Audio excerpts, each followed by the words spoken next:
Um orçamento mensal é uma ferramenta essencial para nós conseguirmos manter as nossas finanças organizadas e por isso neste vídeo eu vou explicar como é que nós conseguimos construir que ferramentas é que podemos utilizar e ainda o que é que podemos fazer quando não estamos a conseguir cumprir com o orçamento que nós definimos.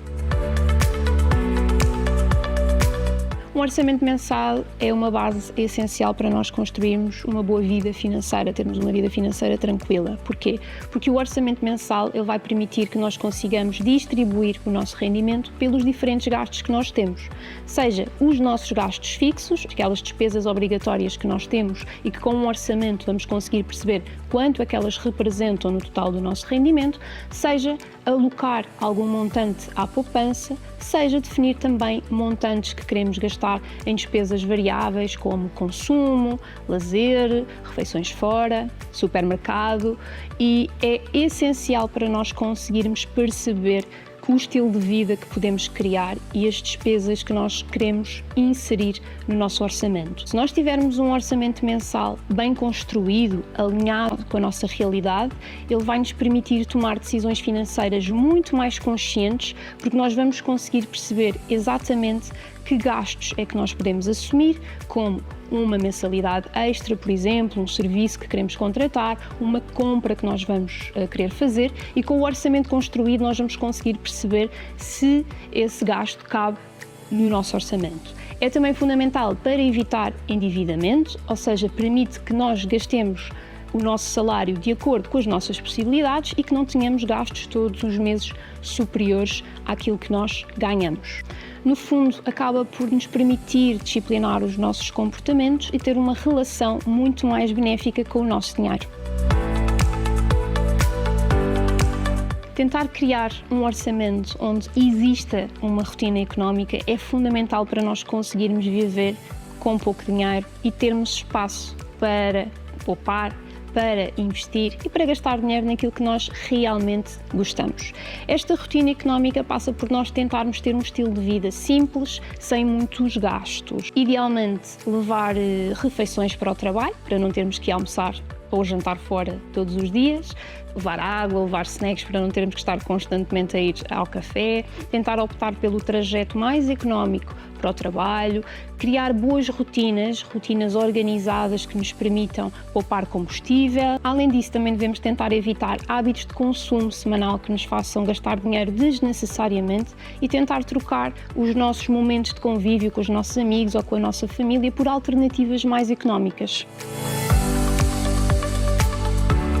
De uma forma gradual e, obviamente, à medida do entendimento da criança, sim, devem ser envolvidas na elaboração do orçamento. Numa fase em que as crianças ainda são mais pequenas, deve-se tentar começar por explicar e tentar incutir para que é que serve o dinheiro, de onde é que vem o dinheiro e que gastos da criança ou que gastos em casa é que o dinheiro paga e para que é que serve. Se fizer sentido e se couber no orçamento, então pode dar-se uma semanada, uma mesada para ser gerida pela criança, para que ela comece a estabelecer uma relação benéfica com o dinheiro, uma relação de respeito, uma relação de responsabilidade e que vá usando pequenas quantias para comprar uma outra coisa que ela quer. Portanto, este tipo de hábitos incentiva muito a um gasto consciente do dinheiro e incute responsabilidade também à criança. Quando já existe uma maior maturidade, um melhor entendimento de como funciona o dinheiro, da função do dinheiro,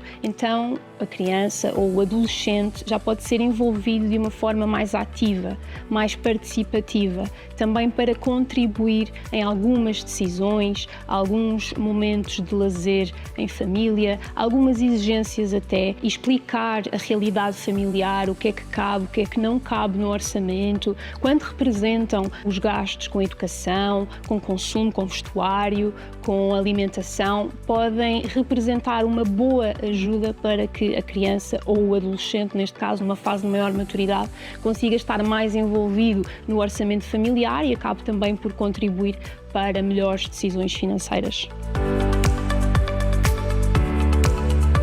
O orçamento mensal ele pode ser feito em 3 ferramentas diferentes. Podemos fazer de uma forma muito simples, sem complicar, utilizando um papel e uma caneta. Outra ferramenta é o Excel, um bocadinho mais complexa, mas para quem tem à vontade com esta ferramenta, ela é muito completa, porque permite personalizar e inserir os montantes como nós bem entendermos. Por fim, existem também muitas aplicações para o telemóvel que permitem fazer um orçamento ou o registro das despesas. E aqui é muito importante perceber a diferença entre fazer um orçamento e fazer só o registro das despesas. Nós registamos apenas aquilo que nós gastamos, muitas das vezes é a tendência de muita gente, é apenas registar os gastos que tem, e é o que também estas aplicações permitem fazer. Nós só vamos ter a noção do dinheiro que estamos a gastar naquele mês em determinada categoria. É diferente de um orçamento. No orçamento nós estabelecemos limites de gastos que queremos ter no mês. Vamos atribuir montantes específicos que queremos gastar em cada uma das nossas categorias e é depois com o registro das despesas que nós vamos perceber se estamos a cumprir ou não com o orçamento que nós definimos. Existe uma confusão e é muito importante entender esta diferença para trazer os benefícios tanto do orçamento como do registro das despesas para as nossas finanças pessoais. E como é que nós podemos então construir um orçamento? Num primeiro momento, nós devemos registar os nossos rendimentos, listar quais é que são as nossas fontes de rendimento e quanto é que elas representam no final do mês, fazer uma soma das diferentes fontes de rendimento que nós temos. Num segundo momento, nós devemos listar as nossas despesas obrigatórias, aquelas despesas essenciais que nós precisamos de pagar, como a renda ou o empréstimo, as nossas despesas em casa, mensalidades e créditos que nós tenhamos e também as nossas despesas com o supermercado. Num terceiro momento, nós devemos tentar alocar algum montante para poupança ou para investimento para assegurar um orçamento mensal equilibrado e que nos esteja a proteger no futuro. E no final, num quarto momento, nós então podemos alocar alguns montantes consoante o que nos tiver sobrado para tudo aquilo que nós gostamos de fazer e que não são propriamente despesas essenciais, como momentos de lazer, serviços de estética, beleza e bem-estar, etc. Quando não conseguimos cumprir com o orçamento, é importante num primeiro momento analisar o que é que correu mal. Se foi algum dos nossos comportamentos que nós poderíamos ter evitado e que poderíamos ter feito de forma diferente para não gastar aquele dinheiro que acabou por prejudicar o orçamento, ou se foi alguma despesa inesperada que não estava prevista e que acabou por atrapalhar. Se virmos que ao longo do mês o nosso orçamento está a ficar comprometido, então devemos tentar disciplinar-nos nos nossos momentos de lazer, tentar comprar menos coisas e tentar moldar um bocadinho os nossos comportamentos ao longo do mês de forma a conseguirmos equilibrar o nosso orçamento no mês seguinte. Quando o orçamento não está a conseguir ser cumprido, é fundamental nós também termos uma poupança, uma reserva para estas emergências onde nós consigamos ir buscar dinheiro.